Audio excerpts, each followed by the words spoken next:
तो घमंड की एटीट्यूड वाली जो बात है ना, उसका घमंड का तो हमेशा बड़े बड़े का नहीं चला घमंड। तो इनका रावण का, कंस का, इनका घमंड नहीं चला। तो सुगबुगाहट ये हो रही है ना कि भाई सक्षम काबिल पढ़े लिखे लोग वहाँ पे आके बैठेंगे, तो इनको खुद तो अपना यहाँ से दुकानदारी उखड़ती दिख रही है। तो कोशिश यही रहती है कि वहाँ जो भी कुछ काले कारनामों के इनके रिकॉर्ड हैं वो या तो गायब कर दिए जाएं। अब उनको दुरुस्त तो कर नहीं सकते। घर में 2 टाइम का खाना बनाए नहीं बनाए उसके ऊपर चर्चा मत करो। कोई बेचारा बेरोजगारी की वजह से उसके सारे सपने दम तोड़ लिए, खुद वो मौत के कगार पे जा लिया, उस बात की जिक्र मत करो। नमस्कार, मैं अजय और बात सार्थक है। मैंने भाजपा ने सुभाष चंद्र बोस की जयंती के उपलक्ष्य में तैयारियों के लिए मीटिंग की थी, ब्लॉक की व ग्रामीण की और शहरी, और उसके अंदर पदाधिकारी सभी गए हुए थे। तो मैंने वहाँ पे कई लोगों से पूछा था कि गुरुजी तो व्यंजन खावे और ओरल ज्ञान देवे, और यह बात सार्थक चाहे अखबार सुर्खियाँ बन रही है, चाहे देपी दलाल जी की देख लो, कटिंग लगा दूँगा साथ में चलती होगी, चाहे मुख्यमंत्री जी की देख लो। तो अगर लोकतंत्र है और 19 आर्टिकल ए है, जब हम हैं वो हैं, तो वो फिर अलग कैसे इस देश के संविधान से, इस देश की गरिमा से। तो उसका अगर सार्थक जवाब चाहिए तो वो सार्थक आदमी जवाब देगा। सुशील वर्मा सार्थक आदमी भी और सार्थक काम भी, क्योंकि इन्हीं की चर्चा उड़े के बजाय चंडीगढ़ दिल्ली होती है। तो शहर के लिए सार्थक आदमी और चेयरपर्सन का वादा करा क्या, अच्छी बात चेयरपर्सन चुन के भी देवांगे। तो सर सवाल आप तो वही करूँगा, गुरुजी तो व्यंजन खावे और ना शिक्षा देवे, बात का सार्थक थोड़ा करके बताओ। नहीं अजय भाई, इस बार जो ये कर रहे हैं ना, जैसे पिछले 2 बार जो लहर आई हैं, तो देखो पूरी भारत की जनता ने सहयोग किया है, सरकार का, प्रशासन का। भिवानी के लोगों ने भी खूब सहयोग किया है। जैसे ही कहा घरों में दुबक जाओ दुबक गए, जैसे ही कहा बाजार बंद कर दो बाजार बंद कर दिए, जैसे ही कहा थाली बजाओ थाली बजाई, जैसे कहा ताले बजाओ ताले बजाई, जैसे कहा दीवे लगाओ दीवे लगाए, जो जैसे कहा वैसे लोग करते गए। लेकिन देखो लोकतंत्र आपने कहा जैसा कि है, तो सवाल भी उठने चाहिए, उनके जवाब भी मिलने चाहिए। इस बार जो ये तीसरी लहर के अंदर जो जिस तरीके से कर रहे हैं ना, ये एक तो समझ में नहीं आ रहा है कि एक तरफ खुद ये करें कि इतनी वो नहीं है, संजीदा नहीं है मामला, इतना सीरियस नहीं है ये वाला वायरस। खुद ऊपर से जनता पर तो इस तरह की सीरियस बातें थोप रही हैं कि 6 बजे मार्केट बंद कर दो, मास्क लगाओ, नहीं लगाओ तो चालान काट दो। आपका भी कटा है, मैंने सुना था। मेरा खुद का कटा चला। हाँ, और खुद अच्छे खासे प्रोग्राम कर रही हैं। बाकी सब के ऊपर प्रोग्राम वो कर दिए कि कोई प्रोग्राम नहीं कर सकता, जनसभा नहीं कर सकता, कोई धरना प्रदर्शन नहीं कर सकता, किसी को इजाज़त नहीं है। महामारी एक्ट में केस भी बना रहे हैं। लेकिन इनके जो सत्ताधारी दल के नेता हैं वो धड़ाधड़ अपने सभाएं भी कर रहे हैं, कार्यक्रम भी कर रहे हैं, इनके ऊपर वो कोई भी लागू नहीं है। तो बिल्कुल सही बात है, ये जेन्युइनली साफ दिख रहा है सबको कि ये डबल स्टैंडर्ड अपनाया जा रहा है। एक तरफ आम जनता के लिए अलग नियम है और इनके ऊपर कोई भी नियम फिलहाल लागू नहीं है। अगर कोई, सर आपसे सवाल है ये भी, अगर कोई सवाल करे, टीचर करे कि रावण गाँव का मामला है जो आपने देखा भी होगा, पढ़ा भी सुना भी होगा, अगर कोई सवाल करे कि इसके लक्षण बताइए, इसकी क्या क्या योग्यताएं रहेंगी टीके की, क्या क्या इसकी नुकसान नहीं होंगे बहन बेटियों बच्चों पे, तो केस दर्ज कर दिए जाते हैं, अखबारों में फिर से सुर्खियाँ बन जाते हैं। क्या कहेंगे? वही बता रहा हूँ कि देखो, जब ये लोकतांत्रिक देश है और जब सबको सवाल पूछने का अधिकार है, और तो सब कुछ ट्रांसपेरेंट होना भी चाहिए। अगर लोगों के मन में इस टीके के प्रति कुछ संदेह हैं, कुछ डाउट्स हैं, तो वो डाउट्स दूर करने भी चाहिए सरकार को। एक तरफ तो सर ये स्वैच्छिक बताया जा रहा, भाई स्वैच्छिक है, अपनी मर्जी से टीका ले या ना ले, अपनी मर्जी से जो हो सकता है, लेकिन इसका कुछ दायरा है। लेकिन सर दायरा ये तो क्रॉस करके पार करें, ये तो लक्ष्मण रेखा को पार कर रहे, और आम आदमी करे तो उसके लिए वो महापाप। नहीं, मुझे तो समझ में नहीं आ रहा कि टीके की जहाँ तक बात है तो कोई भी घर बैठे उसका सर्टिफिकेट ही बनवा सकता है कि मैंने दोनों लगवा लिए। ये कोई जांच नहीं कर रहा है। आज ये मुद्दा को जांच का विषय नहीं बना हुआ सरकार के अंदर, प्रशासन के अंदर, कि वास्तव में आपकी बात कड़वी है जो आपने सच्चा बताया, क्योंकि ये कड़वा सत्य है। मेरे पास ऐसे लोग हैं बहुत सारे लोग हैं, लाखों मिल जाएंगे। अब फिगर्स पढ़ने को मिलते हैं कि भाई इतने करोड़ लोगों ने टीका लगवा लिया, इतने करोड़ किशोरों ने टीका लगवा लिया या लगा दिया, लेकिन वो कागज़ों में लगा है, जो इनका रिकॉर्ड है उसमें लगा है। बड़ा आसान सा तरीका, आप कहीं से भी, बहुत बहुत छेद हैं कि आप ये बिना टीका लगवाए किसी का भी सर्टिफिकेट बनवा सकते हैं।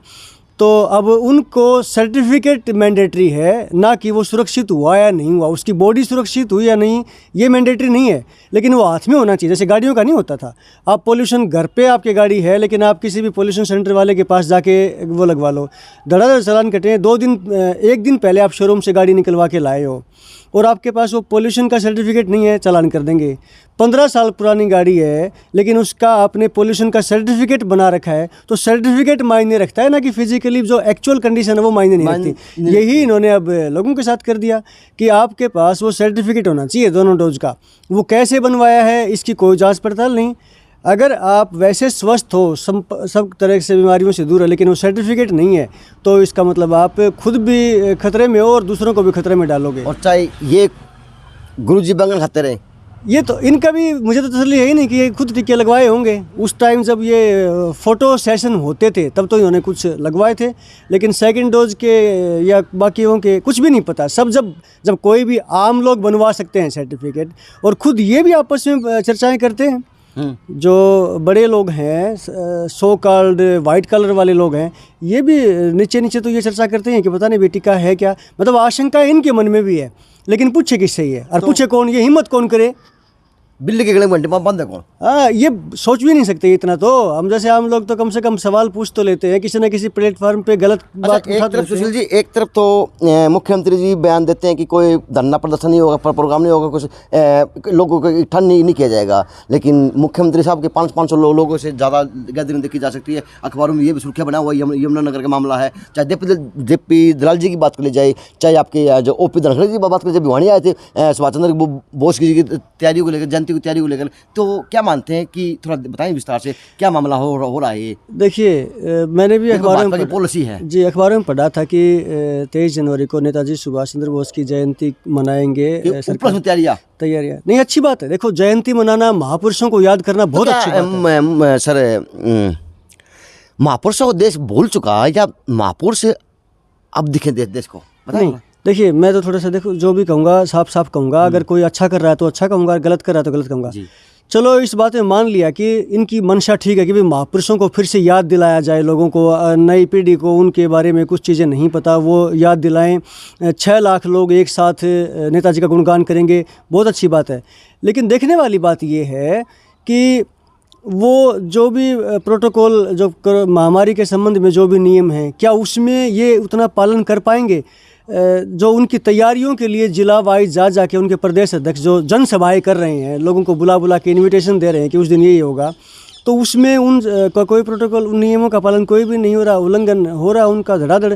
और बाकी लोगों के लिए ये है कि आप इतने लोग इकट्ठे नहीं हो सकते, यहाँ नहीं आ सकते। एक तरफ आदेश दे रहे और एक तरफ उल्लंघन कर रहे, तो फिर लोकतंत्र कहाँ और सरकार कहाँ? बस नहीं, लोकतंत्र सरकार का तो इनसे तो सवाल को पूछना मतलब ये है कि अपनी जान आफत में डालना।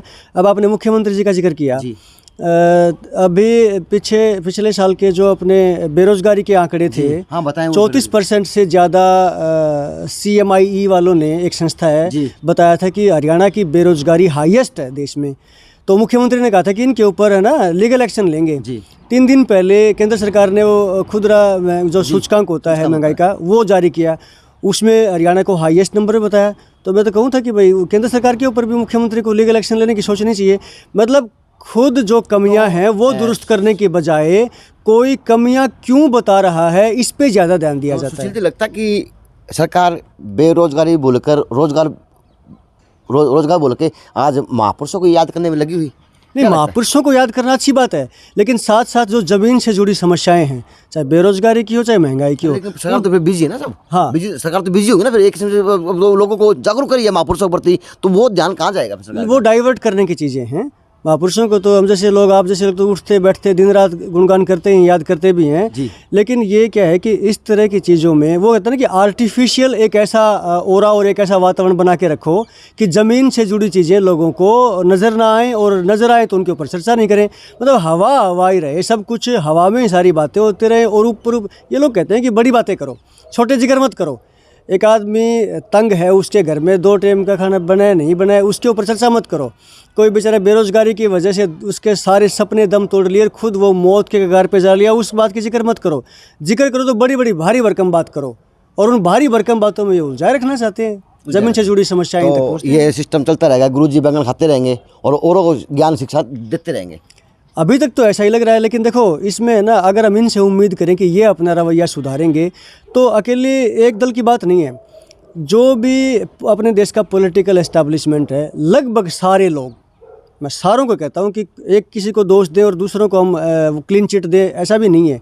सत्ताधारी लोग हों या विपक्ष के लोग हों, मतलब पॉलिटिकल क्लास में आने के बाद लगभग सारे लोग अपने आप को बाकी आम लोगों से ऊपर समझने लग जाते हैं। जवाबदेही तो सरकार की बनती है ना, वर्तमान की। जवाबदेही तो वर्तमान की बनती है, क्योंकि अगर मैं वर्तमान में हूँ और मैं गलत काम कर रहा हूँ तो फिर जवाबदेही क्या हो बनेगी? नहीं, जवाबदेही जवाबदेही सरकार की बनती है, लेकिन विपक्ष की लोगों की तो डबल जवाबदेही बनती है। विपक्ष तो है नहीं सर, मैं बता रहा हूँ ना, एक तो वो खुद भी अपने आचरण से एक एग्जाम्पल सेट करें, साथ साथ जो अब ये आपको और मुझे क्यों करनी चाहिए ये बात तो उन लोगों को करनी चाहिए जो आप समाज के जागरूक आदमी, इसलिए आपसे बात कर रहा हूं। मैं यही बोल रहा हूँ कि ये बात हम आपस में इसलिए कर रहे हैं क्योंकि जिनकी जिम्मेवारी है विपक्ष के लोगों की, वो नहीं उठा रहे, तो आप उठा रहे हैं। तो मतलब यही बातें हमारे करने की ज़रूरत ना पड़ती। हम तो जो अपने काम है आम जिंदगी के वो करते रहते, हमें वो काम करने पड़ रहे हैं जो उन लोगों ने नहीं किए। सत्ता पे विराजमान नहीं है लेकिन होते हुए भी नहीं काम कर रहे हैं। अभी तो बोल रहा हूँ उनकी डबल जिम्मेवारी है।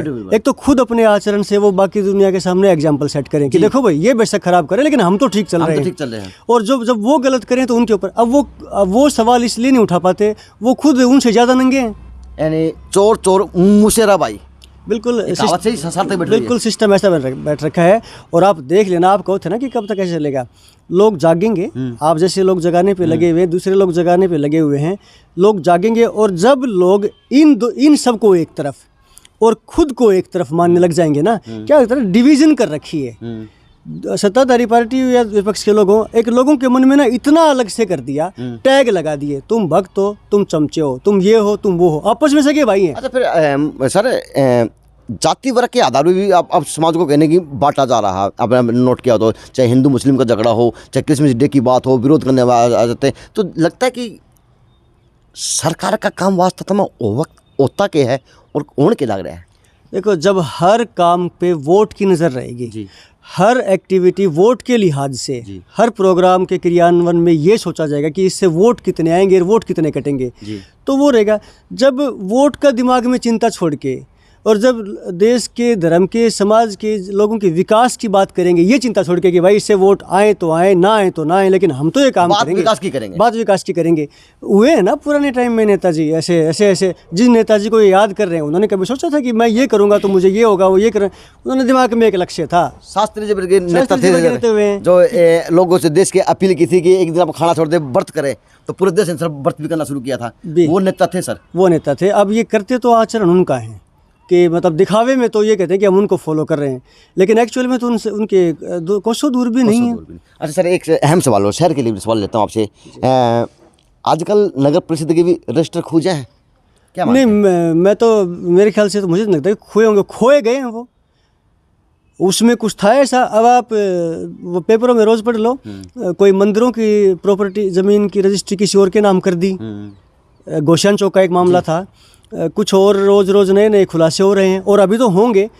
अभी तो क्या है कि रिकॉर्ड इनके कब्जे में है। अब जब से थोड़ी सी सुगबुगाहट ये हो रही है ना कि भाई सक्षम, काबिल, पढ़े लिखे लोग वहाँ पे आके बैठेंगे, तो इनको खुद तो अपना यहाँ से दुकानदारी उखड़ती दिख रही है, तो कोशिश यही रहती है कि वहाँ जो भी कुछ काले कारनामों के इनके रिकॉर्ड हैं वो या तो गायब कर दिए जाएं। अब उनको दुरुस्त तो कर नहीं सकते। अच्छा, दुरुस्त तो कैसे करेंगे? सारे लोगों ने, चाहे वहाँ पे बैठे कोई भी लोग हों, ऑफिसर हों या प्रतिनिधि हों, सब ने मिली भगत से सारे कांड करे हैं। तो अब वो ये भी हो सकता है कि किस दिन आपको खबर मिले कि आग लग गई थी, सारे कांड जल गया। यानी आप तो सीधा सीधे हो गए, मार खानी, मार खा गई, आग भी लगना। देखो, उस टाइम जब इनके सामने टेबल पे या इनके जेब में डाल के आता है ना कि ये काम चाहिए, तो उस टाइम पैसे के लालच में व्यक्ति इतना अंधा होता है कि वो ये नहीं सोचता कि इसके कॉन्सिक्वेंसेस क्या होंगे, इसके दुष्परिणाम क्या होंगे। अब जब आँख खुली है, गया कार्यकाल, नया आएगा, जांच पड़ताल होंगी, ये देखेगा, वो देखेगा, तो वही इससे तो अच्छा ये है कि जो रिकॉर्ड है ना उसको तो गायब करो या कुछ और करो इसके साथ। तो गायब करना सबसे आसान तरीका है, और FIR दर्ज कर दी, ये कर दिए, ड्रामे चलेंगे। लेकिन वो मिलेंगे ही नहीं। मिलेंगे कैसे? वो तो उनके गले के फांसी के फंदे हैं। अब अपने गले के साइज़ के हिसाब से फंदा बनाकर कौन वहाँ छोड़ के आएगा? वो तो जाने से पहले वहाँ से वो सब चीज़ें गायब करने चाहेंगे ना वो लोग, जिस कि भाई बाद में कुछ मिले नहीं उनके अगेंस्ट। सबूत के तौर पर सब मिटाया जाएगा, जैसे पुलिस आने से पहले मिटाया जाता है। हाँ, फिल्मी कहानी चलेंगे। फिल्में कहानी चल पड़ी हैं, पहले भी चल रही होंगी। अब ये है कि आप जैसे जागरूक लोग वहाँ ये चीज़ दिखानी शुरू कर दी कि वहाँ से ये गायब है, वहाँ से वो गायब है। नहीं तो ये तो पहले भी होता रहा होगा, अब लोगों ने ध्यान देना शुरू कर दिया। ध्यान देना शुरू कर दिया तो इनको एक तरह से बौखलाहट भी और डरे भी हुए हैं। तो सर बदलाव की क्या भूमिका देखते हैं एक धरातल पर? फिलहाल अब चुनाव की बात की जाए, देखो नगर परिषद बदलाव तो होगा। मुझे तो मैं कहूँ था, आपको पहले भी कहूँ था, आज भी कहूँ था कि मुझे तो पूरी उम्मीद है कि बदलाव होगा। हर चीज़ की एक लिमिट तो होती है, अति होती है। छोटी का जनता जागी या किस तरह से सौदा क्यों है वो? नहीं, ये कुछ तो प्रकृति के भी नियम होते हैं, भगवान की भी कुछ, परमात्मा की भी। ये है कि इस शहर के ऊपर शायद अच्छी नज़र पड़ने लग गई हो और लोग भी जागरूक हुए हैं। और लोग जागरूक हुए हैं, भगवान की ठंडी नज़र होने लग गई है। और ऊपर से एक चीज़ और ये हो गई है कि पहले ये देखो छोटे मोटे गलत काम हर कार्यकाल में होते रहते हैं, तो बेखौफ जितना इन्होंने दिखाया ना कि आ जाओ, कौन हमारा क्या बिगाड़ सकता है, मतलब जो वो घमंड की एटीट्यूड वाली जो बात है ना, उसका घमंड का तो हमेशा बड़े बड़ेों का नहीं चला घमंड। तो इनका रावण का, कंस का, इनका घमंड नहीं चला, तो अब इन छोटे मोटे लोगों का घमंड इनकी बिछाद के है। इनकी बिसात क्या है? घमंड टूटने के दिन आ गए हैं। और ये शहर के लोगों के लिए अच्छी बात है। मुझे तो पूरी उम्मीद है कि इस बार सक्षम लोग। तो आपके के तरह चले, क्योंकि आपके ऊपर निगाह है कई लोगों की, क्योंकि वास्तविकता में आपके जो मेरा इंटरव्यू है वो काफ़ी लोगों ने सराहा, यानी सब ने कहा कि आपने सत्य जवाब दिए हैं। तो अब आपकी निगाह बोलते नहीं गए हो कि केवल लक्ष्मण के अर्जुन वाली बात है कि निशाने पे वो मछली है या कोई और दाएं बाएं तो नहीं घूम गए? नहीं, देखिए जी, मैं ये आपको स्पष्ट कर दूं, मैं जो भी ये बातें कर रहा हूँ इनका इस बात से कोई संबंध नहीं है कि मुझे मेरे खुद की कोई व्यक्तिगत लालसा है। मैं खुद या मेरे परिवार से या मेरे कोई रिलेटिव या कोई भी मेरे नियर डियर, आपको ऐसा नहीं मिलेगा कि लो भाई कि मैं मेरे किसी मतलब मेरे खुद की या मेरे जो ग्रुप परिवार में ग्रुप में कोई ऐसी व्यक्तिगत महत्वाकांक्षा किसी के नहीं है। हाँ, ये ज़रूर है कि सक्षम लोग वहाँ पर हों, वो कोई भी हों, सक्षम लोग वहाँ पर हों, तो वो उससे मुझे फ़ायदा कुछ नहीं होना। शहर के लिए है वो, शहर के लोगों के लिए है वो। यानी आपकी निगाह में मामला है बिल्कुल गंभीरता से मामला है। हाँ, मामले के ऊपर तो कोई दिमाग से दाएं बाएं कर दिया हो भाई? नहीं, दिमाग से दाएं बाएं बिल्कुल भी नहीं है, वही है मामला। हाँ, क्योंकि ये इलेक्शन है, थोड़ा सा डिले हो गया। ये पहले बात ये थी। अब तक जो कैंडिडेट आ रहे हैं, मैंने काफ़ी लोगों के इंटरव्यू किया, आपने काफ़ी लोगों को ऊपर इंटरव्यू ध्यान में डाला होगा, तो कोई आया सक्षम आपकी निगाह? मैं बड़े गौर से सुनता हूँ सबकी बातें, जो भी आपके माध्यम से या किसी और जगह से उनकी जो बातें होती हैं, तो बहुत बारीकी से सुनने की कोशिश करता हूँ। तो एक दो लोग हैं जो लगता है कि हाँ वो उस क्राइटेरिया पे कुछ हद तक पहुँचते हैं। मैं नाम मुझसे आप मत पूछना, लेकिन एक दो लोग हैं उसमें। मैं बताऊँ आपको उसको, फिर ये हो जाएगा कि मैं तो किसी के लिए 22 या तो ना तो मैं कैंपेन कर रहे हैं। हाँ, कैंपेन मेरा व्यक्तिगत बता रहा हूँ ना मैं, ना तो मैं किसी के लिए वोट के लिए कहूँगा। अभी उनको भी छाना जाएगा, उनको छाना जाएगा। जो और लोग आएंगे। अच्छा, दूसरी बात ये कि उनकी खुद की तसल्ली नहीं कि उनमें से कितने लोग रहेंगे और कितने लोग वापस घर बैठ जाएंगे। अच्छा। अभी देखो, जब तक कोई ऑफिशियली नोमिनेट नहीं करता अपने आप को, जब तक कोई सार्वजनिक तौर पे अपने आप को मजबूती से, अभी तो ये है ना कि आपको शहर की हर गली में, हर चौराहे के ऊपर पोस्टर टंगे हुए मिल रहे हैं, लेकिन इसका मतलब ये थोड़ी कि वो सारे के सारे उम्मीदवार हैं। तो जब तक कोई उनमें से सीरियसली ये नहीं कहे कि हाँ मैं उम्मीदवार हूँ, तो मैं तो चाहूँगा कि आमने सामने बैठा के डिबेट करें। जितने भी लोग हैं उनको बताओ भाई ये मुद्दे के ऊपर आप क्या करोगे, ये मुद्दे के ऊपर आप क्या करोगे, और 2 एफिडेविट गद्दा आगे तो लिखे कि मैं ये करूँगा और मैं नहीं करूँगा, मैं करप्शन करूँगी, नहीं करूँगी, ये करूँगी। बिल्कुल ट्रांसपेरेंट तरीके से होना चाहिए। सेटिंगबाजी इन चीज़ों से तो मैं सख्त दूर हूँ कि इसकी सेटिंग, उसकी सेटिंग, ये कास्ट मिलके, फिर तो वो थे ही ना पहले, फिर उनमें क्या खराबी थी? फिर वही अच्छे थे, तो अब तो वो हो दूध के दूल्हे आऊंगे। फिर तो अब तो वो हो जिसके ऊपर ना तो कोई जाति पाति का ठप्पा हो कि ये इस समाज का है, जिसको हर एक समाज के लोग वोट दें, सभी समाजों को वो अपनी अपनी जाति के नहीं, सारे पूरे शहर की भलाई की चिंता करने की बात करे, ना ही वो किसी गुटबाजी या दल या किसी और से संबंध रखे। तो अगर इस तरीके से होगा तो ठीक है, नहीं तो वैसे ही लोगों को जागरूक करते रहेंगे, फिर लोग फैसला कर लेंगे। यानी गुरुजी बैंगन खाते रहेंगे और शिक्षा देते नहीं, रहेंगे। इनके हाथ से अब बैंगन छीन के ना लोग डस्टबिन में डालने वाले हैं और इनको नहीं अकल अब नहीं, लंबा नहीं चलेगा। देख लेना आप, सिस्टम नहीं चलेगा लंबा, सिस्टम लंबा नहीं चलेगा, लोग जागेंगे और ये ना हो कि इनको सड़कों पर गिर करके पिटन लगे। लग जाएगा बाद में। चलो ये बात थी सुशील वर्मा जी से। अच्छी बात है, क्योंकि बात सार्थक होनी चाहिए, क्योंकि भाई कानून है, लोकतंत्र है तो सबके लिए ही है। उसके अंदर एक समान है, के गरीब, के अमीर, के नेता, के अधिकारी और के आम वर्ग। अगर हम जैसों की पर्ची कट रही तो कृपया करके उन नेताओं की, उन लोगों की पर्ची जरूर कटें जो आज कहीं ना कहीं इस कोरोना को मजाक में ले रहे और देश को, प्रदेश को, छोटी काशी को धोखा देने का काम कर रहे। JNC न्यूज़ से अजय नायक, पंकज सोनेगिया, खास रिपोर्ट।